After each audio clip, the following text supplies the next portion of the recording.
चल गेला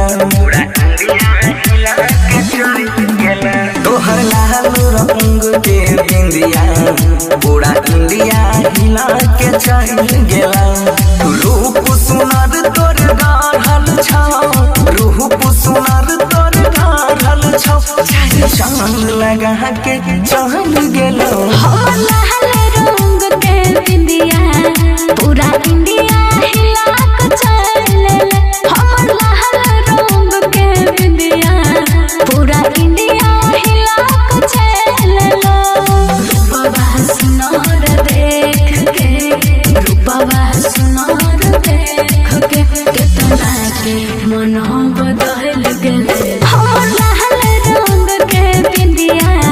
पूरा इंडिया हिला के चलेला हमर लाल रंग के बिंदिया पूरा इंडिया हिला के चलेला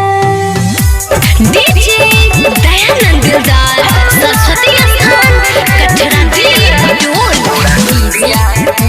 कटरा परसा हरभिंडा हेगे तोहर ओठ के लाली झोलै छौ कान के बाली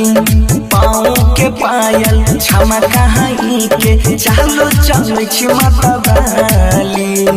अच्छा आगे दिल देबै कोनो एक के से हो कोनो नेक के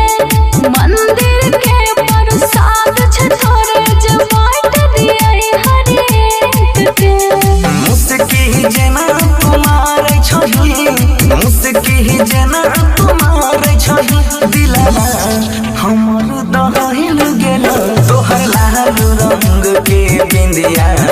पूरा इंडिया हिला के चल गेल तोहर लाल रंग के बिंदिया पूरा इंडिया हिला के चल गेल डीजे दयानंद दिलदार सरस्वती स्थान कटरा परसा हरभिंडा देख के हमर जवानी मोह में आबै छै पानी तन मन छै बेताब सबके कह करू बात हमानी अच्छा रूप के नहीं छौ जोर के लागै छी भाड़ा बेजोर के